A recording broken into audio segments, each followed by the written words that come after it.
think about it, and okay, it'll make sense. Okay. All right. Well, first of all, thank you all for coming to my recital. This is, I wrote in the script ad fluff. I don't know what else to say. Thank you guys. So, all right, I'm gonna do my best to stay on script. I wrote, so before I say anything else, let's address the elephant in the room. Why did I program Canon in D? The truth is, I didn't have any reason aside from because I can, but okay, if I knew Ross was going to be here like a week in advance, I would have edited the script accordingly, but it's okay.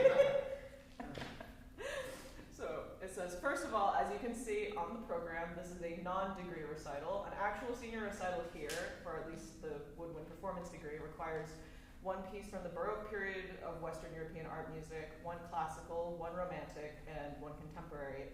Everything else added is extra and or fair game. So for years, when I was a performance major, I had hypothetical recital programs written out in my notes app on my phone with all sorts of ideas of what to perform. So different concertos, sonatas, solos. And then I changed degree paths and I scrapped them all because I didn't have to do a recital to graduate anymore. But even back then, I knew I wanted to play violin at some point in my senior recital or any recital I give. Because I started violin when I was 5. I didn't start oboe until my freshman year of high school. Although back then I also knew that violin was going to stick with me forever, even if I didn't choose to be a string major in college. I knew it would be good for me and my career if I continued to play violin when I could, so I've taken lessons from grad students during my time here, as well as I've played in Sinfonia, which is our undergraduate orchestra here. As I was making this program and gathering personnel, I noticed that a lot of my ideas for pieces were written by my classmates over the years while I was here. But nothing was solidified, not even the Legacy collection, which I thought I would have premiered all of by now. Now the thing about being a longtime violinist is there's a huge need for them for gigs outside of symphonies, like musicals, weddings.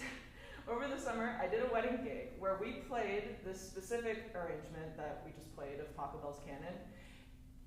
And yes, I did write this word for word. Maybe it was because it was 93 degrees in the mountains with flies everywhere and I was dying of heat exhaustion, but something about it was just so beautiful. I can't tell you why.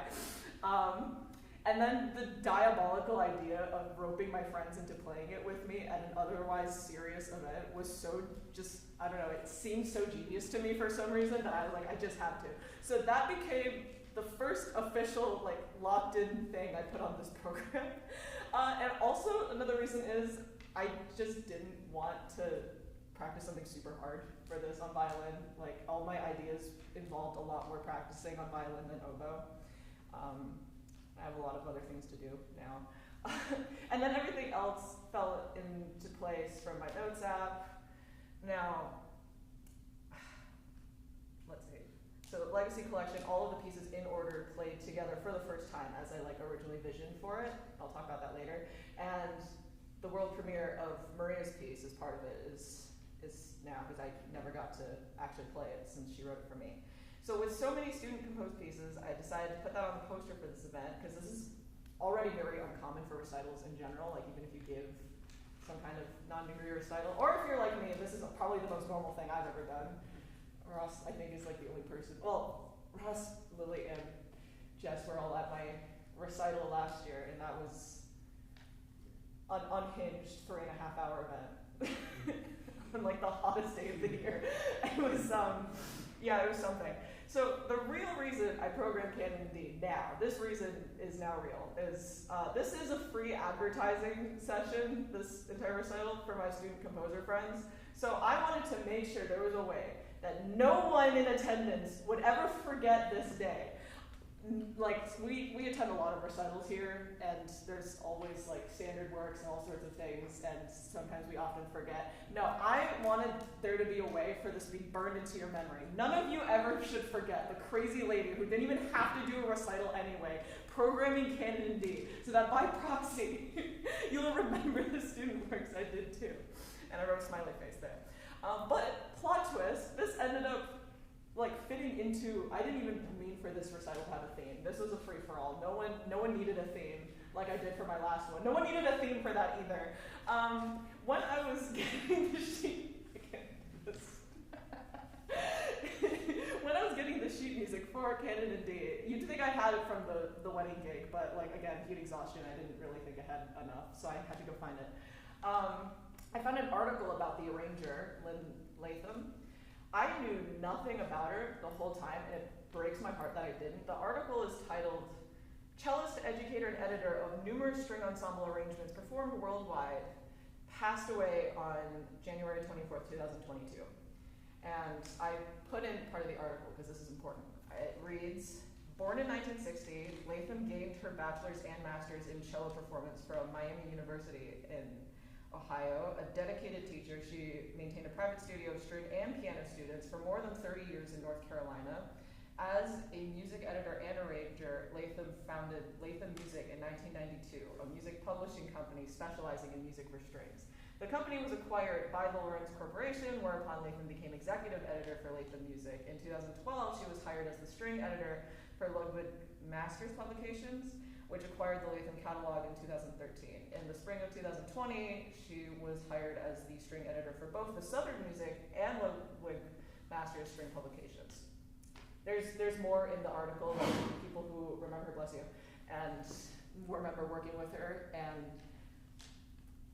so the frustrating thing about being a young musician in today's day and age is getting your feet off the ground, and also in a way that will stick sustainably. This arrangement of Canon D is part of Wedding Album #1 by Lynne Latham. She has at least 3 more filled, like all of them are filled with wedding classics, with so many instrumentations available. Because that's another reality of playing weddings. You never know what you're gonna have. You might have like one pianist, you might have like a singer and a guitarist, you might have, especially if you're a classical strings person, like trying to find, okay, yeah, you get the idea.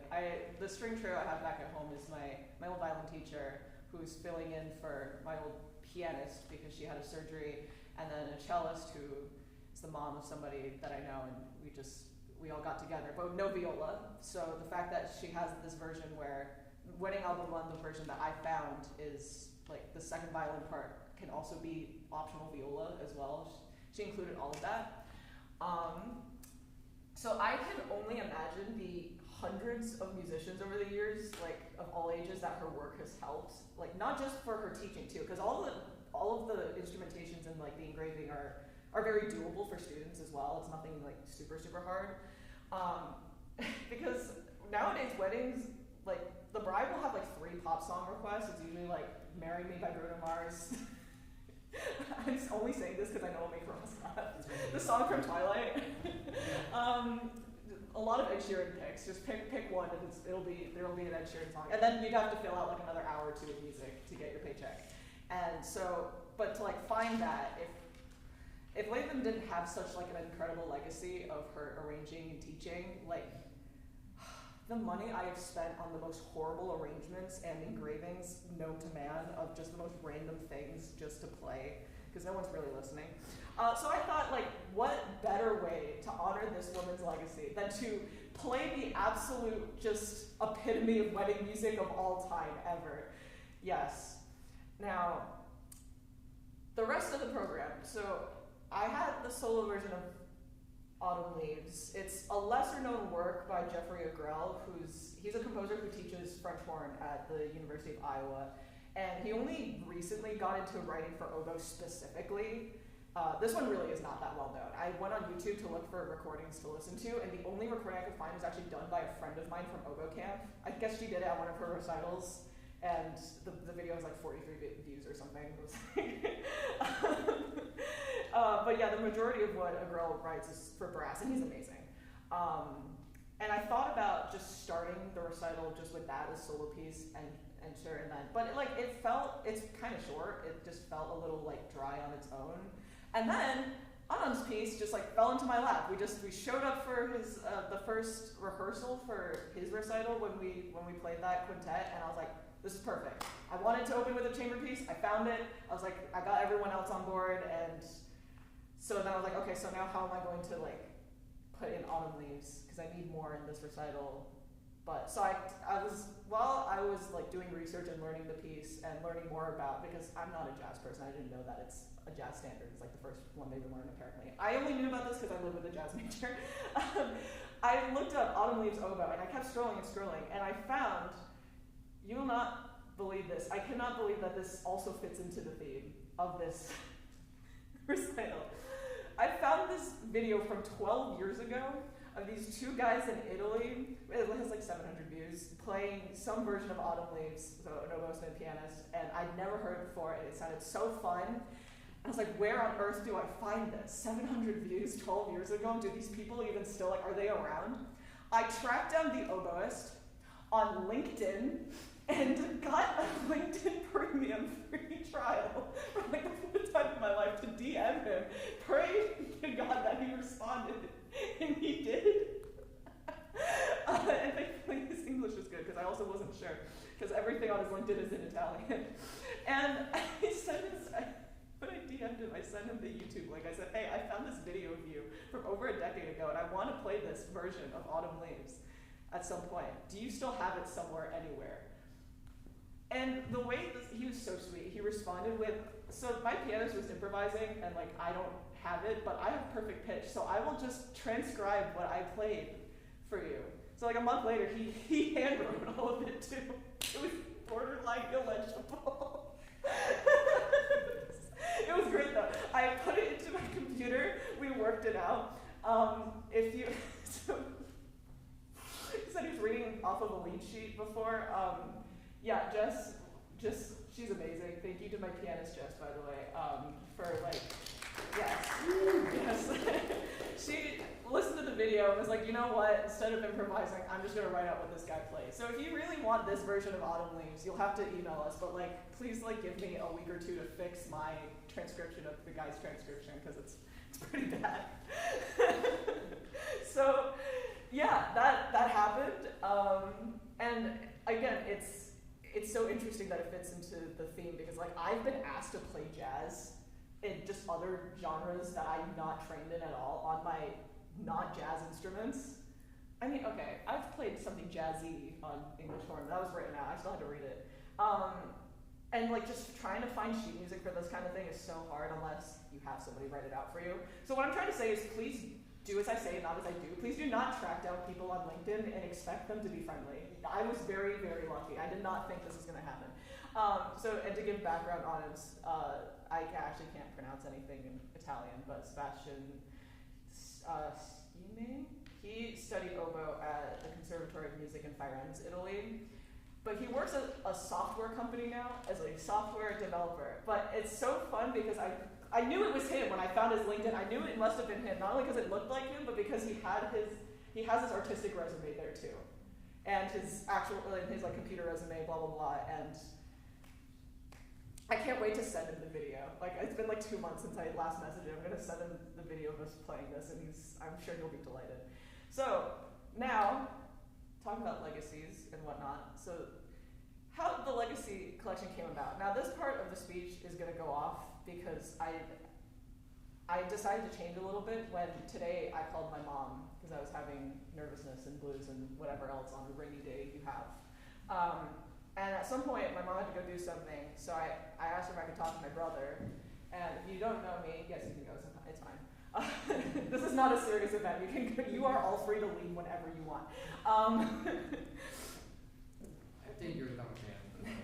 Well, my family's going through a lot of just changes in general right now, and so like I feel like this performance of these pieces is just the most important now than any other time. So back when I first started this project, it was like 2 years ago. My friend Maria Tartaglia, she is an old friend of mine from high school in Potsdam, New York. She's currently at the Crane School of Music at SUNY Potsdam studying music composition and opera. She's a really, really good soprano.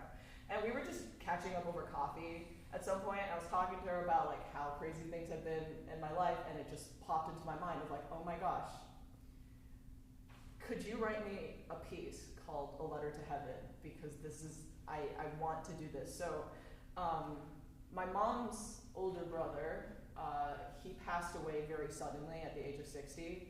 of a heart attack, and it was a really, really huge shock for, especially for my mom. And because she would always tell me about how she was so proud to be like related to us, and how proud he was of my brother and I, even though he never got to spend much time with us. The last time I saw him was right before the pandemic, and we were really hoping that after things calmed down, maybe he could visit the States for the first time or something. So he knew that I was a musician, like the only musician in the family, and he was so proud, but he never actually got to hear me play live. The only time he's ever heard me play anything, we were FaceTiming, and I played violin, and I could not tell you if he actually heard anything.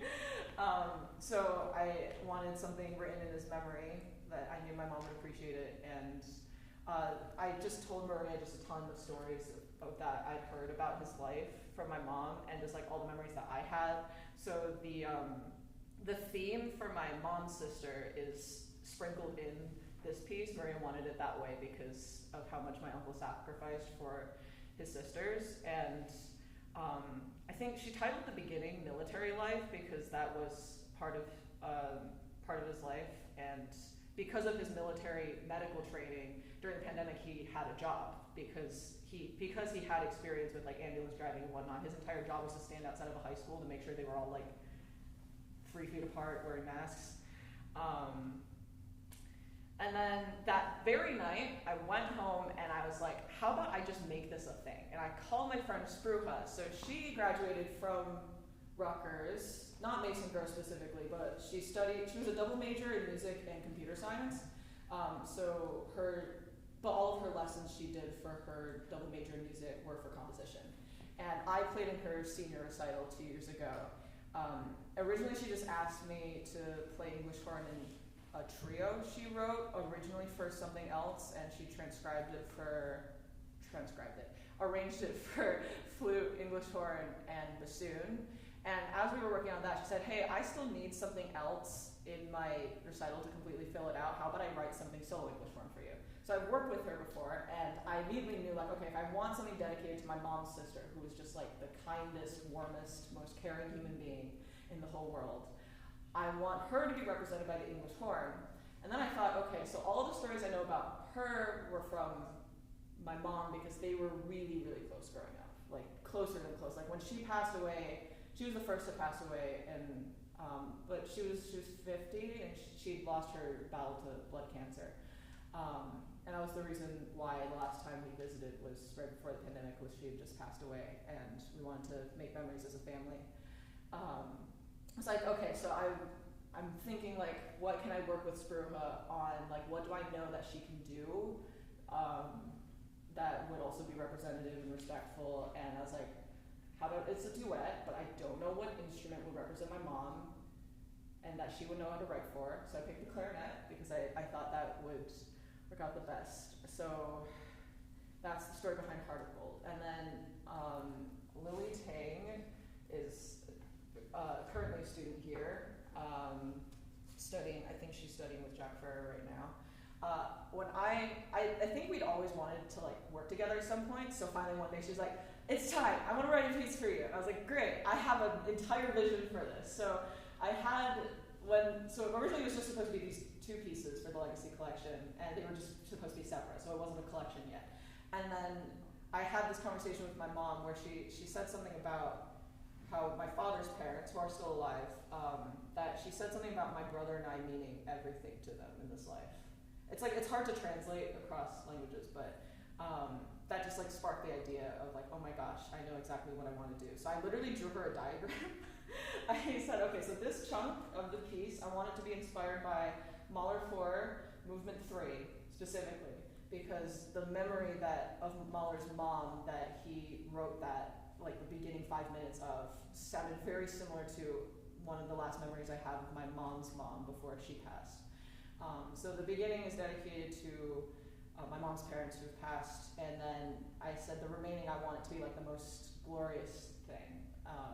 And whatever that, like I tried to give Lily as much freedom as possible, because she was asking me like, do you want me to quote from these references you've given me? Do you want me? I was like, capture the vibe, this is the structure, now go. Like go do whatever you want. And originally I named it Pride and Joy because I was thinking of my father's parents. And then I realized today when I was speaking to my brother about change and whatnot, that like, I had to, the fact that I had to like heart-to-heart tell him, like, Max, I'm not more important than you. If anything, our lives are centered around you because we want it to be. I am so proud of you. And I realized Max is the pride in our family, and I'm the joy. Neither is more important than the other. We're just different, but both are meaningful. So I'm excited to premiere it. And then the last piece on the program, it's the last short movement of like short pieces. So my very dear friend Savarese is currently doing his master's in composition at Binghamton University, and he had a similar thing to Spruha, like, I need one more piece to fill out my recital. How about I write a duet or trio thing for me and Ross, who's here. Can't believe you made it. Ross plays flute, and we did a lot of chamber before he graduated. And then Lily decided to help with the project, and Lily ended up playing piano with us for some of it. And it's called the Sweet Suite because we decided, we were like, what's the theme? Oh, Ross and I both love sugary things, so let's do it. So there's like a movement called Gummy Worms, and like another movement, like, yes. But the conversation hearts theme is like passed around throughout, and the finale, whenever we rehearsed it, I was like, this just feels right. If I ever have an actual senior recital, I want to end it out with this. Whether or not my family can make it, it just feels like the perfect cohesive thing to end with. Because I realized like this part of the recital, the theme, quote unquote, has turned into like how we work with other people and how we relate to them, how we share with them. And specifically, I wanted the finale to almost like be like a thank you to the people who have taken care of me while I've been so far away from my family these past 4 years. The family we choose, I guess, as what's following my, like, honoring my family's lives, because I decided to call it the Legacy Collection because at some point when you're crying over sad people, crying sad over dead people, there we go, while you're collaborating with others, you start to think to yourself, oh, maybe I'm all that's left of these people. And then I realized, no, that's not true. My brother and I, we're everything that our family members have worked for. We are what's left of them. We are what live on and carry on everything that they lived for. So, with that, we're gonna quickly tune and whatnot, and then if you guys can clap between the pieces of the Legacy Collection, that'd be great, so that we can smoothly transition, and then we will put an end to this. We can do this. Okay. All right. Yeah.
for being here, for playing, if you played.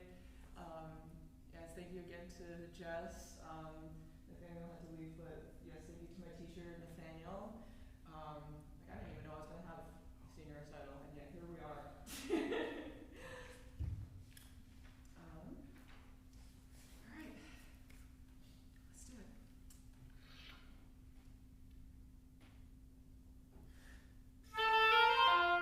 it.